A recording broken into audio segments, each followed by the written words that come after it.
one of the things that I would say from doing the podcast is that I've had so much personal growth, and you're right about chatting with those types of people that you probably just would never chat about. And you said it's really rewarding. My wife takes a mickey out of me because I'm like, oh, I'm going to work. She's like, no, you're not. You're going to do your hobby, and that is right. It has become a hobby. So. Exactly. Like my partner jokes with me about, when you're getting on calls either with the team or with people on the podcast, like, most guys when they're getting on are going to be talking about like football and this thing and that thing, but we're literally talking about personal development, personal growth, how to improve our mindset, trying out meditation and all of these crazy things. Absolutely. It's hilarious, but I guess it's just what we're naturally interested in, right? What are some of the what are some of the main things you've taken away this year from your podcast? I suppose the fact that we're going on a journey of personal development, and the business develops as part of that, but we as individuals, really develop. And it is a journey. It's not getting from point A to point B.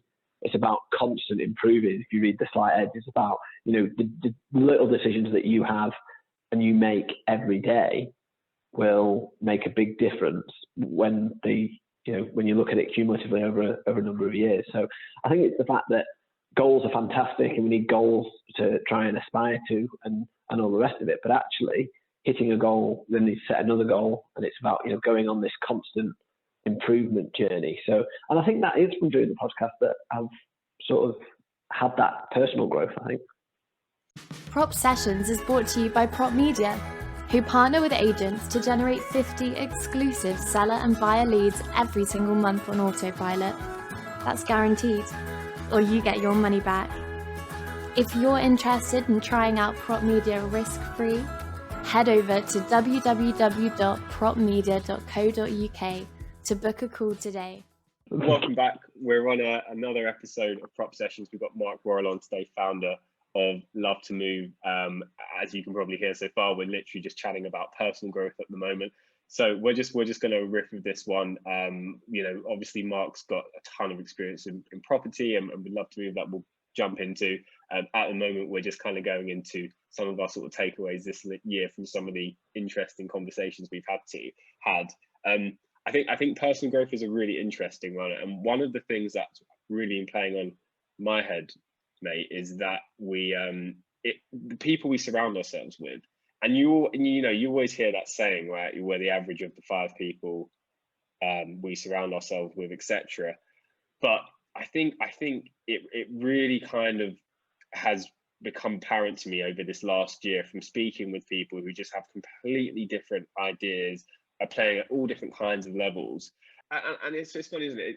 Everyone's heard that saying, right? We all kind of understand what that means intellectually. But I think like from actually spending time with other people who are also on that trajectory, it just kind of becomes infectious, and it almost just becomes a part of you. And it's like, I was speaking with Stephen Brown the other day. Every day's a learning day.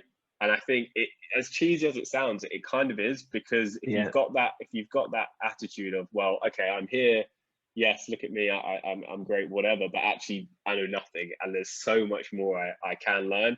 It just makes it all play, right? And it doesn't feel like work. I couldn't agree more. I'm a bit of a podcast addict, and one of the I don't know whether you listen to it, but I listen to the High Performance podcast, and they have some fantastic guests on there. And actually, some of the really successful sports ones, I think the Clive Woodward, Sean Wayne, fantastic rugby league, very, very successful coach, but almost don't take too much pleasure in their achievements. And it's that constant drive to get on and achieve the next thing.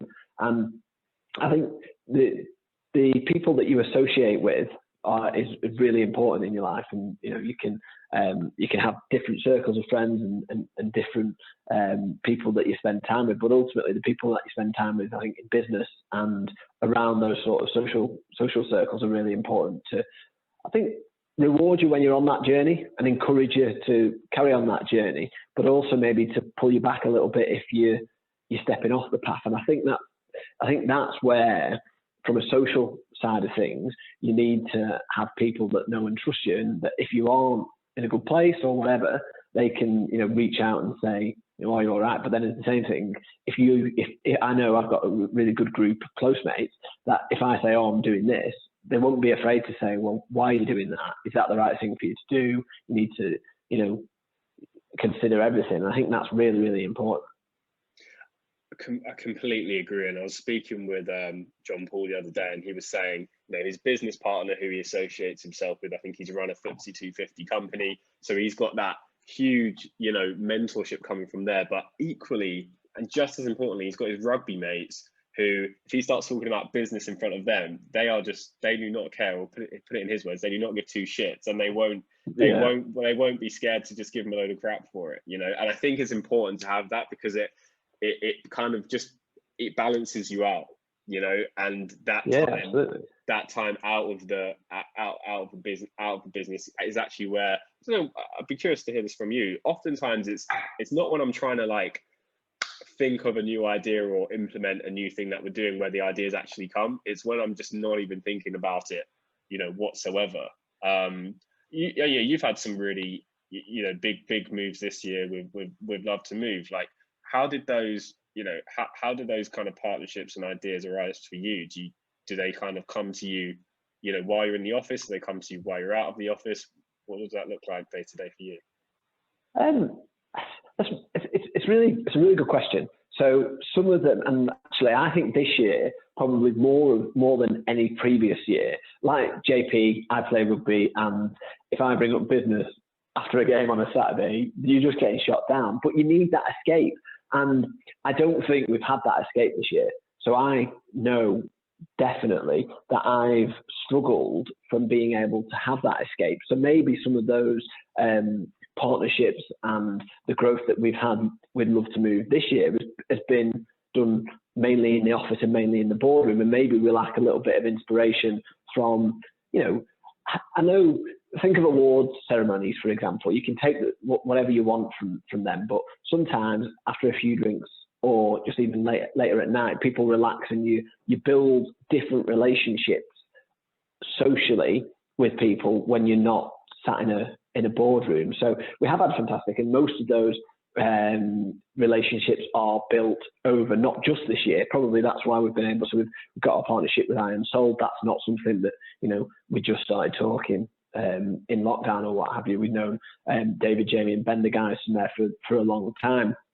But I think maybe we have perhaps had a little bit of a lack of outside influences, because I'm like you, completely think that sometimes the best ideas that you have in the business are when you're not thinking about the business.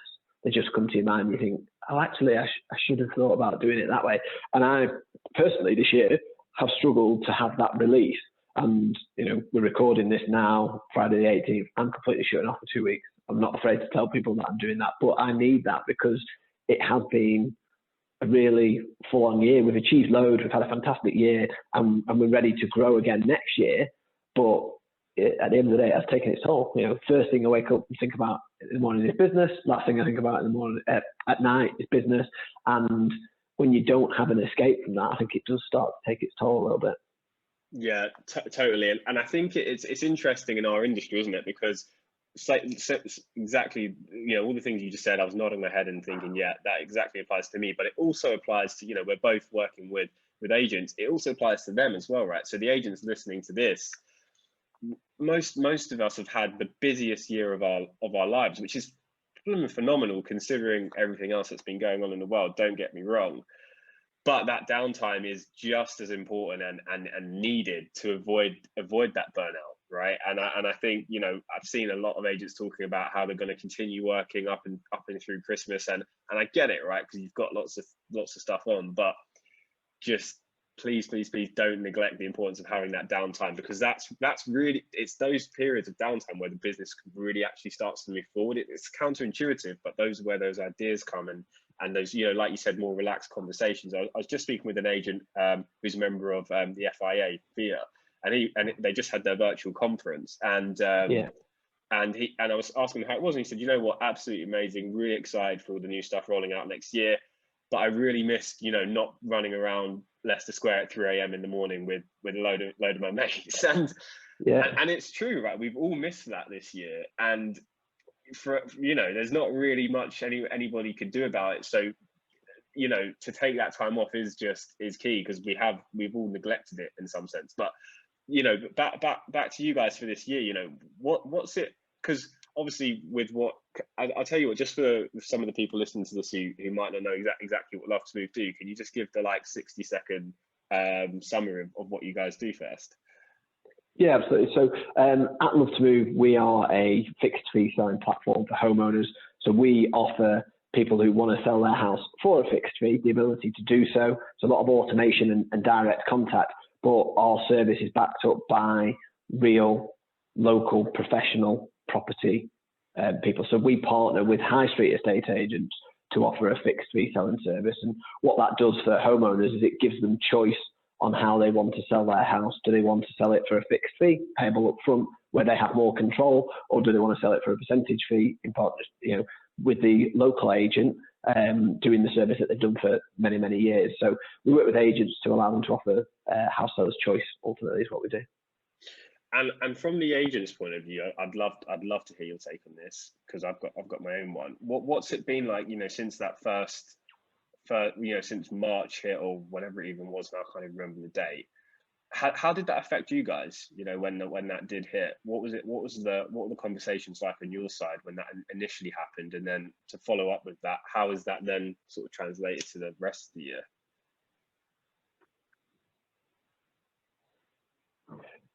I lost you a bit there, Evan. Was it about how it affected us and our agents when the first lockdown hit? Yeah. Yeah, cool. Right. So first of all, I think the first sort of thing that we noticed was that we work with a lot of independent agents, you know, maybe somewhere between 1 and 4 offices. And it's quite a lot in the world out there for the independent estate agents, I believe. So the biggest thing that we saw in the early days was a coming together of our members on the group WhatsApp, on the Zoom calls that we inevitably took to, saying, these are the new guidelines, this is how we implement them, what are you doing, we're doing this. And the support of people, and I think we talked before about all the changes that have gone on this year, the support of our network for the other members of the network during that first few weeks was phenomenal. Makes me really proud to have set this thing up, because, you know, it's not me that's giving them all the support. Yeah, obviously we give them, you know, a massive amount, but actually it's the agents supporting each other and being part of a collective group and that was the big thing that really happened during the first lockdown. After the first lockdown, it's been carnage, hasn't it, really? If you'd have said to me in April that by July you're going to have pipelines of this and everyone's going to be running around buying properties, prices are going to go through the roof and all that, I'd have told you were mad. So the rest of the year has almost been a bit of a blur of property sales, increased valuation, increased property prices, increasing number of valuations. And I think it's now, as we come towards the end of December, and within the last few weeks, that agents have been able to take stock and reflect on what has been the strangest year in living memory, surely. But I think the best thing is, you know, none of our agents have gone under touch wood. I think there's a lot of challenging times to come, but really proud of the network members that we've got and how they've helped and supported each other through this. And that was, you know, we had some socials on a Friday night with a drink. It's WhatsApp messages. We've got this issue. What are you doing? I provided them with guidance. When we were allowed to reopen at like 24 hours notice, I was up late and provided them with a form that they can use for the viewings. All of this sort of support that I think makes us probably much more than just a fixed fee selling platform, but a network of independent agents working together to better themselves. It's so funny. Before this, I was just on the call with one of our clients, content for estate agents, clues in the name, what they do. And we were just saying about how introducing that community element is just, we've all known it's valuable, but this year even more so, because like you said, it is a lonely journey. And it's the more what I'm seeing is that it's these like seemingly intangibles, like these little add-on things that we do that have just carried so much more weight this year. I think inevitably everyone's been a bit more lonely, right? Agents have had to work in a different way they've never had to work before. Obviously, all the ones you work with are independent, so they were probably going into their office as it was before, like normal, and you know, that was their life. And with that change, I think that I just have such a strong feeling that for next year, this is just going to continue and go more, you know, more in that direction. Obviously, we don't know what's going to happen, and yes, I'd love to talk about those challenging times ahead in a second to see kind of what your plans are. But yeah, I just kind of wanted to sort of reiterate that point. And you know, if you are an agent, you know, no matter who the network is, like, I think everyone's in that same position where they're thinking, you know, oh, I wish I kind of had somebody to talk to about this or that. And if you've had that question going through your head, then the chances are so's probably everybody else, right? It just takes somebody to voice it first. But I guess looking into next year for you guys, you know, it's really interesting to hear the kind of extra support you give your agents, and I'm sure, like, for them that's a huge value add, right? What are your kind of thoughts for next year? You know, as you know, getting through obviously the first 3 months and then onwards, what's your outlook and your approach going to be to that? So our aim for next year is continued growth. We want to work with more agents. There's a real interesting push towards the self-employed model at the moment. Big talk about it in the industry. I think we can work with agents to try and adapt that, because we pay our agents £500 up front when they list a property. So when you're talking about the self-employed model, which I think will go from strength to strength, we can really work with agents that are wanting to implement that. And it's something that is going to be part of our focuses next year, because we allow immediate cash flow for agents. So if you're going from an employed valuer to a self-employed valuer, you've got to cash flow yourself for 6 months, basically. And it's very difficult to do that. So I think the self-employed model will be probably more prominent next year than it is. I think you're going to sort of see that continuing, this move towards the realtor type, you know, American, Australian model. I think video will continue to grow in this space. And as you mentioned, community, I think the people that have been putting out consistent content this year, consistent content marketers will start to enjoy more market share. And if we talk about our space, I suppose the fixed fee space, is it going away? Some estate agents might think that online estate agents have finished, it's dead. It's absolutely not. Purple Bricks just posted the profit. I think I'm right in saying just for the first time. They have got a certain part of the market, and I don't know whether it's going to grow. It's certainly not going to grow as the expectation, as Purple Bricks and eMove and so on painted this expectation to get 20% in 5 years. It's not going to get there. But I think there is a type of client that it works for, that type of client that wants control over the sale and wants to pay a fixed fee. And I think that will continue to gain traction.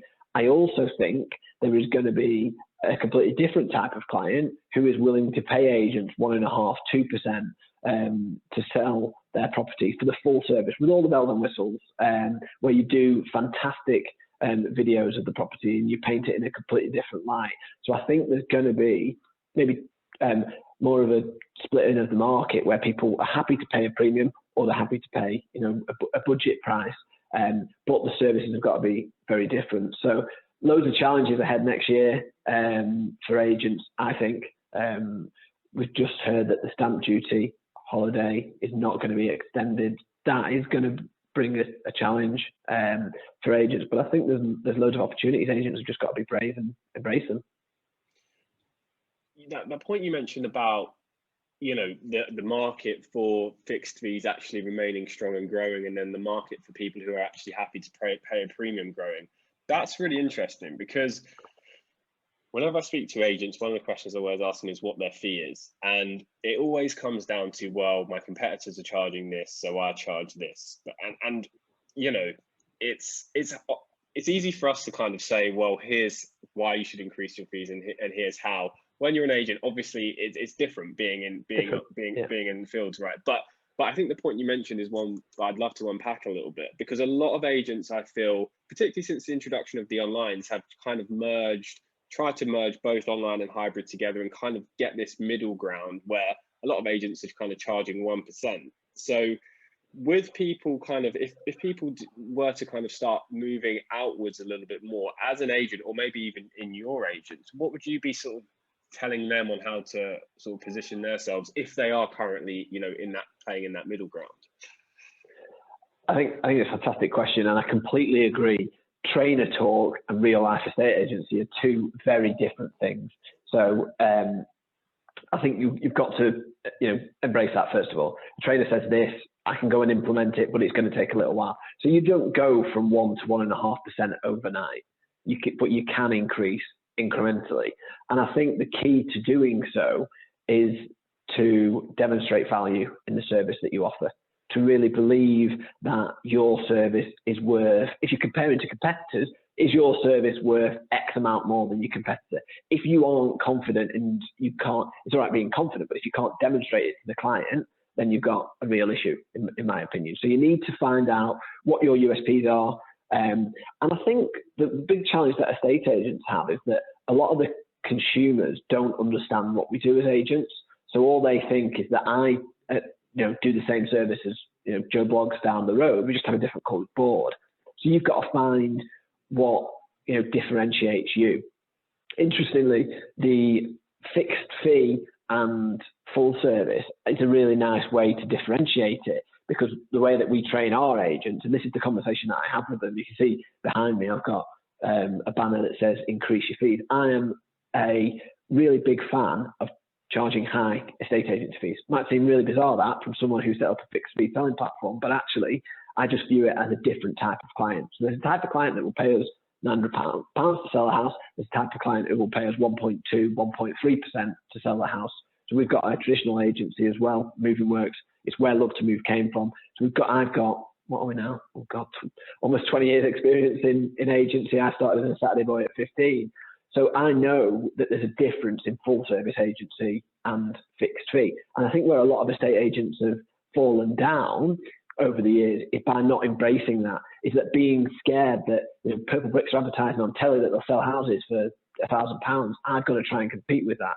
Well, actually, no, you don't. You have to tell the client and demonstrate why you're different to that. And that's what we do with our clients. We tell them to pitch our service as a fixed fee. It's great for clients who want control and don't want to pay a high fee. And then our full service gives you all of these added extras. And that's why we charge 1.2, 1.3, 1.5, whatever figure it is. But I think if you're just going into someone's front room and saying, yeah, I do the same as Joe Bloggs down the road, then why on earth would someone pay you any extra? Completely. It all comes down to, if you can demonstrate your competitive advantage and your USP, then you have every right to charge a different amount. Like Rightmove is a perfect example. Love them or hate them. Probably a lot of people more so on the hate side. Yeah, I agree. Yeah. But ultimately they're just a prime example of they're charging whatever the hell they want. But a lot of people, it is the kind of number one stream of leads and business for them, and that's kind of why they've been getting away with it for so long. Now that's obviously an extreme example. Everyone has their opinions on that. We won't get property political on it today. Oh, that's a shame. Well, feel free to jump in. What are your thoughts? We've got boycott Rightmove, we've got fees going up. What are your thoughts? I don't mind Rightmove. I wouldn't claim to be the biggest fan. I think they made a big mistake at the start of lockdown with that. They got the sentiment of estate agents completely wrong. But I think they have improved their agent relations over the last few years. And I think the Say No to Rightmove campaign, boycott Rightmove, all of that type of thing. I think it boils down to the people that make the decisions on whether someone can topple Rightmove or whether Rightmove continue to be strong. The people that will make that decision is the consumers. And as long as the consumer thinks that all of the properties in their local area are on Rightmove, they will continue to visit Rightmove. Because I don't think that a split portal market suits house buyers and sellers. So that's ultimately where it boils down. And I think sometimes as estate agents, we can forget that because of the high fees that, and I sound like I'm getting on my soapbox now. I'm not intentional. Probably should have just taken your advice and avoid the property political. But I think if a consumer has to go to Rightmove, Zoopla on the market, whoever else, then that experience for them is nowhere near as good as just going to Rightmove, seeing all the houses, contacting the agents, and going on to the next task in their life. So we've got to, as agents, consider what is best for the consumer, because ultimately, over time, that is what will win. That's a really interesting point, isn't it? Because I think it's so easy to look at, well, we pay Rightmove X amount. This has been going up year on year. Why is that? Yeah. This is unfair and all the rest of it. But actually taking, it's really interesting taking that macro view and looking at what is actually best for the consumer, because you look at other industries and a lot of them are dominated by one or a few main players in a kind of oligopolistic market. You look at sort of like Airbnb as an example. There's a ton of different ones out there, but realistically, if you're going somewhere on holiday, you're not booking a hotel, you're probably going to go and look on Airbnb, right? Because you don't want to have 6 different apps on your phone. And even if you're not after a villa, if you're after a hotel, you go to hotels.com. You don't go to hotels.com, search my hotel, or whatever the other ones are. You go to one major one, and you can disagree with the fees. I think they've got their agent relations wrong over the years, and the fees. But ultimately, the consumer demand has allowed them to do it. Yeah, it's just so interesting, isn't it? Looking at it from that slightly different perspective of what actually is best for the end consumer. So, last question on this again, then so we can move on. Like, what are your thoughts, on their outlook over the next 12, 24, 36 months with Rightmove? I saw a quote from the Rightmove CEO yesterday, and he said they were talking about barriers to entry in this market, and Rightmove CEO said there's no real barriers to entry in our market, but there are significant barriers to growth. And I think that is a really important point. There's all these different portal entrants. Rightmove could gobble them all up, I suppose, could buy them. They're that big. And Booming, I suppose, are the one that everyone's talking about at the moment. I just don't know whether they're going to get the traction that they require to topple Rightmove. This idea of toppling Rightmove for property portals is a big, major challenge, and I don't personally, if you were to ask me, I don't see it happening. I don't see anyone get to the size to topple Rightmove, because they have such a strong monopoly with the consumer. How much money would you have to spend on marketing to reverse that? Is it more than Booming have got? I've got no idea, but I reckon it's a hell of a lot of money. It's been actually interesting just to look at the taxi industry. We've looking at Uber, where they just own the entire market for so long, and now you've got these challenges coming in. You've got particularly in London, you've got Captain, and you've got Bolt, and these different ones coming in, and they're just I know a couple of them particularly have got banks behind them with billions set aside to try and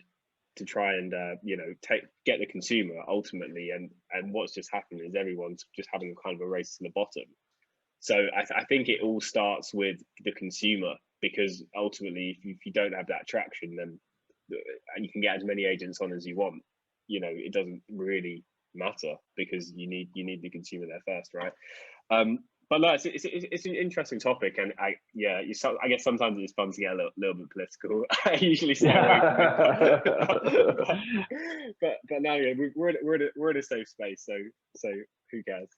Okay, cool. So I guess I just want to get more into your mind of a lot of agents listen to this, and you're obviously speaking with a lot of agents, with all the people who use your service, and I'm sure different ones as well.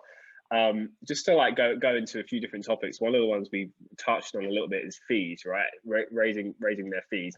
Hot topic at the moment, and it always comes back to demonstrate your value, demonstrate a USP.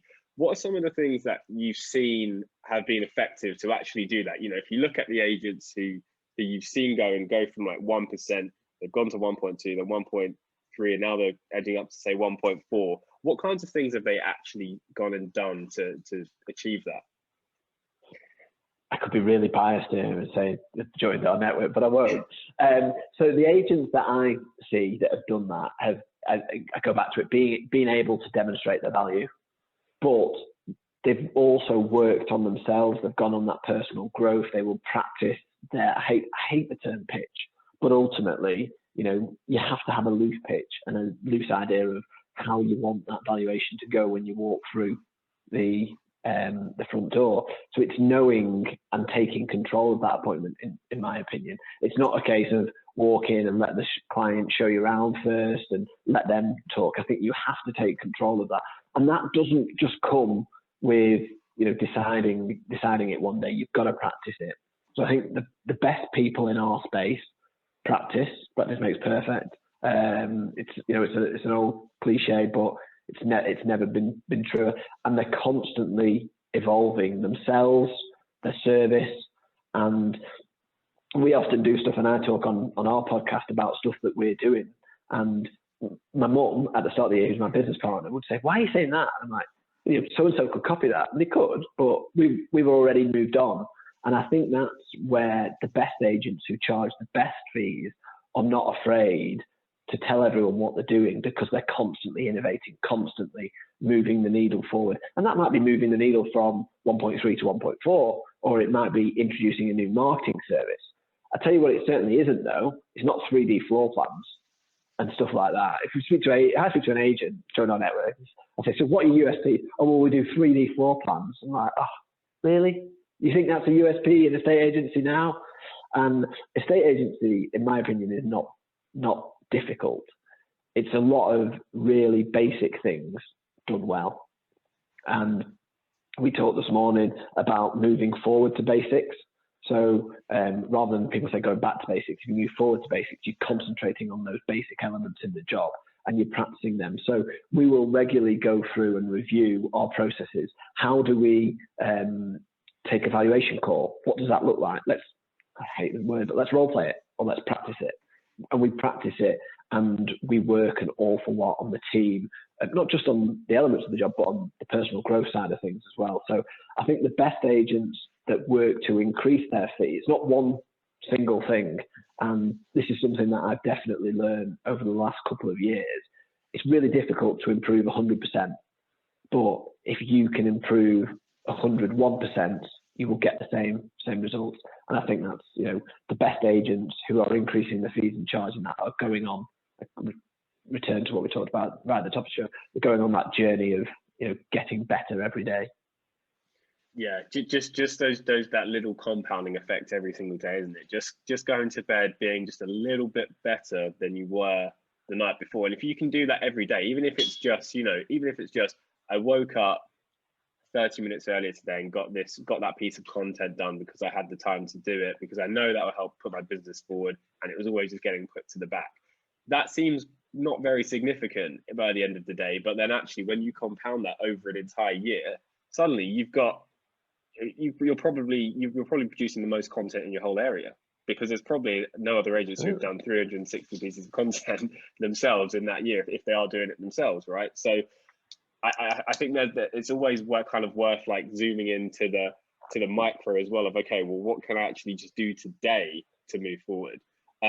One of the things I liked you spoke about in terms of increasing fees was, it's not necessarily about 3D floor plans, but one of the things could be, okay, well, how do we market ourselves? Obviously we do marketing for estate agents, and I always say, look, you are really a marketer, because you market to attract the customer, the vendor, and then you market their property to sell it for them, and then you've obviously got your sort of job in between that. I think the majority of the job is marketing, and one of the things I say to our clients is, look, we're obviously helping you attract more vendors, more landlords through what we do, but this is a selling tool for you, because you can now go to your valuations and say, well, look, here's how we're actually different. We market your properties like this, which none of the other agents are going to be able to do, meaning we can get a different demographic. The reason I go into that is because I want to bring some sort of tangible examples to things you can actually do, because I think this is one of those topics where estate agents know they want to increase their fees, they know they need to increase more value, but it's how do I actually go and do that? I think a lot of the estate agents I speak to are really practical, smart people, but they're not necessarily like creative geniuses, or they don't necessarily have those ideas in the first place. And I think sometimes it's just being given, here's a couple of things to run with, go and try them out, and then it kind of builds that momentum. You know, it sort of gives them a place to start. That's something I've seen works really well, and that can be whatever type of marketing you do. That's different, whether it's videos, whether it's getting like drone footage, whether it's, you know, your pre-valuation journey. This is something I was talking about with Tony Morris recently. If you know him, he's the sales trainer for estate agents. I like Tony. He's a good guy. Yeah, we've got a podcast coming out of him soon. I sent some snippets through to some of my clients, and they absolutely loved it. And one of the things they liked was actually what to do before the valuation, because we always talk about what to do in the appointment, but what about the build up to that? What about the you know, the pre-selling and the pre-framing? And that's what Tony was talking about. He was saying, yeah, look, here's what you can say in the actual valuation to get your conversion rate up. What about before you've even met? You know, if you're in a branch where they haven't even spoke to the valuer before they turn up, well, that doesn't leave a very good impression, does it? You know, if you're turning up and you've never even met this person, well, you know, with technology now, I think we're all getting so much more adaptable to technology. We're speaking over Zoom now. Simple idea. Why don't you just send them a quick video of your valuer introducing yourself? Literally 30-second video, so they know who they're speaking to before they turn up. That way, you're already building a bit of a relationship. Put in a couple of testimonials there that relate to them. You know, how you help that homeowner literally 2 streets away from them sell their property this year in this uncertain market. You know, just exactly what we do. Oh, fantastic! Oh, brilliant! Tell me about that. That's fantastic. How does it work for you guys? So really well. We use a system called Better Proposals, and we have use that as well. Yeah, it's fantastic. So we have a different a number of different valuers, but they've all done a video, and the video goes in there. And the idea is that they know a little bit about the company, the range of services, and then they ultimately know who to expect on that front door. Because it's touch points, right? They've probably already seen the amount of stuff that we're doing on social in that video. They've probably already seen the valuer on there. They're then getting the reconfirmation of that. So they're already further on the journey to actually instructing you, because you've got to build the know, like, and trust, right? And that doesn't come just by rocking up and, you know, here I am, I'm Mark from Love to Move, or I'm Mark from Moving Works, I'm here to sell your house. But actually, you want them to open the door and say, hey, Mark, come on in. And you're already 2 rungs up that ladder. And video is a fantastic way to do that. But the Better Proposals thing, I've won instructions on the back of Better Proposals from people being just super impressed. And that was at the appointment before we'd even sent the post file. It was just the pre-val presentation that we sent them. And then they got the post file and they instructed it there. And then stuff like little pieces of tech that people can introduce into their agency. The challenge for estate agents really, Ebbs, is that how do they go out and find these pieces of technology? And you're exactly right that estate agents now have to be master marketeers.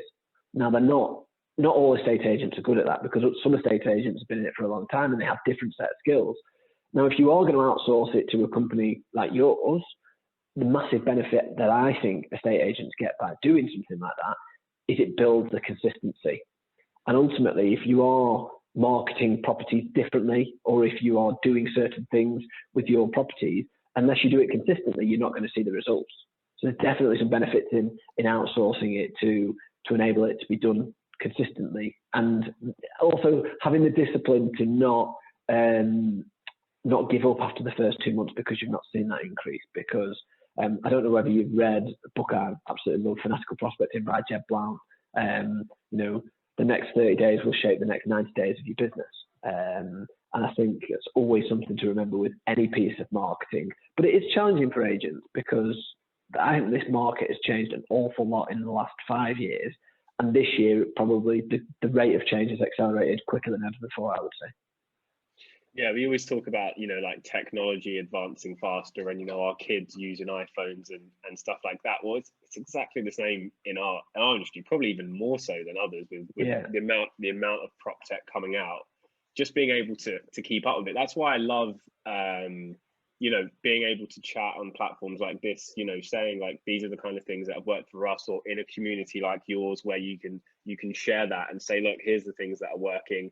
You know, here's what works for me, here's what works for me, and getting that together, because it's just like the internet. There's so much info. It's like, well, I've got 50.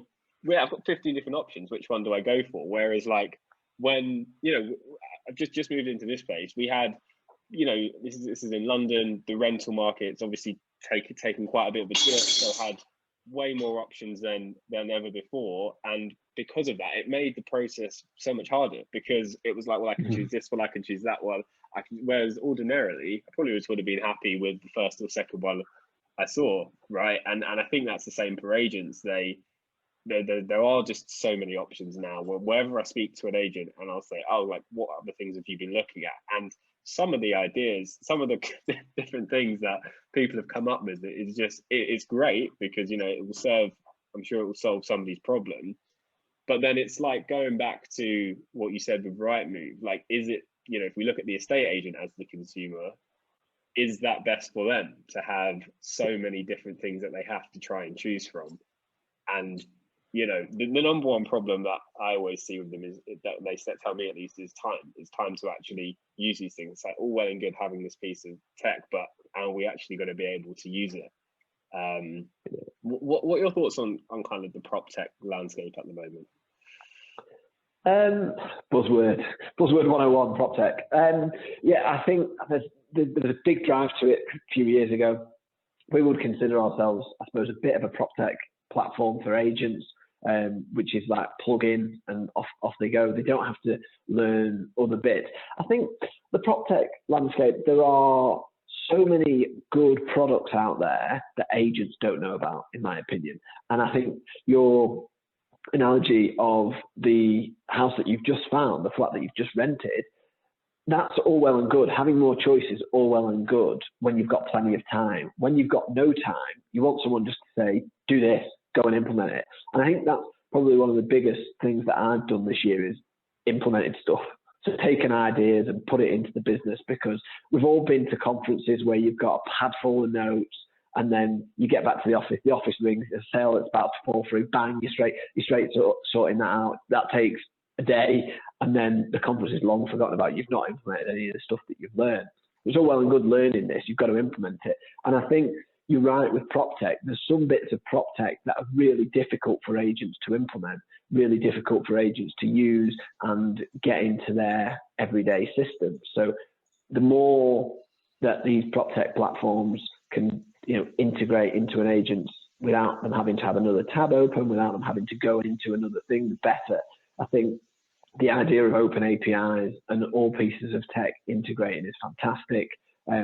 What Simon Worral is doing at Kerfuffle to try and get that one central platform for agents, so that they can go in and see, right, what's the best deal for pre-marketing, what's all of that. I think that's fantastic. That's a real advancement for us as an industry, and will help agents make better decisions on prop tech.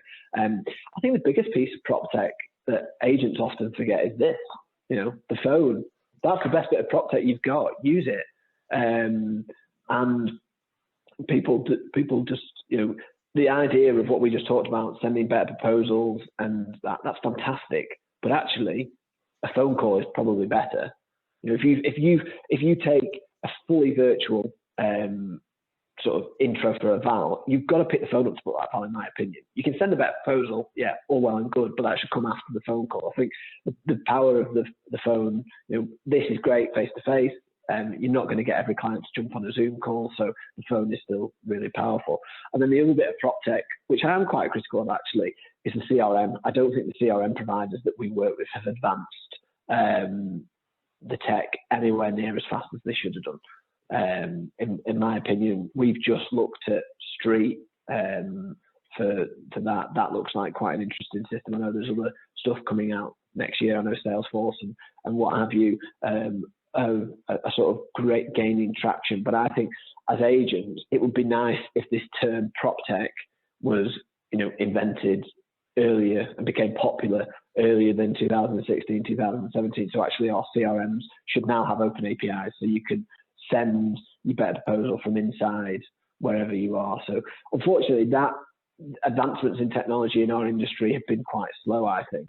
And maybe that's because estate agents aren't overly keen to change, because they can be so reactive in the offices, always busy. But unfortunately, the CRMs haven't innovated as quickly as we would have liked. and there are definitely some prop tech platforms and other bits and pieces out there that don't answer any sort of question, any sort of problems for agents. Yeah, I don't think anyone's going to disagree on the CRMs, but it will be interesting to see with a couple of plays next year if we can finally get one that does tick all the boxes. I think the answer is just an open API. And if agents listen to this don't know what that is, it just basically means it allows you to talk to other platforms. Essentially, it allows you to connect with other things you're using, brings everything together. I think that's kind of the thing we're all hoping for. Like in the back of our minds, like if we can get that, then suddenly all of these little niggling problems of what to choose and this thing and that thing can just be brought together. It's essentially what that means. I didn't realize we were on time already. I'm gonna finish up and ask you just a couple of fun questions. First one got for you is, what's one of your biggest pet peeves at the moment in the property industry? What's one of the biggest things that annoy me? Yeah. Oh, that is a hard one. I think willingness to change, actually. Maybe estate agents not being as open to change as I have been, and that's really personal to me and my business. But I think we've done it this way for so long, so we're going to carry on doing it this way. Is something that is just a mass frustration, because I feel really strongly about innovating, getting better, moving the needle, and doing that, and not having people that within the industry, not everyone obviously, there's people that are doing things like this that are willing to change and willing to progress. But yeah, that's probably one of my pet hates, agents typically being not willing to embrace change. Love that. Looking back at your life and career so far, what is one of your favorite failures, or what is one of your failures that you look back at that led to actually a greater success? So I'm a great believer in failing forward, that there's no such thing as a failure, there's a lesson in there. So one of my favorite failures has probably got to be, and maybe it's not as a failure, but we did a crowdfunding campaign. We launched Love to Move 2017. We did a crowdfunding campaign 2019. We were about to launch it in December 2018, and eMove went bust. Very high profile. Had crowdfunded about 3 months earlier, so we delayed it for a month. We didn't hit our target on crowdfunding. We took it off with however many days to go, which was partly because we were in talks with the gentleman that then invested in the business. But I had these high hopes that we were going to hit our crowdfunding target before we went to open market, and it was just going to go, and it didn't.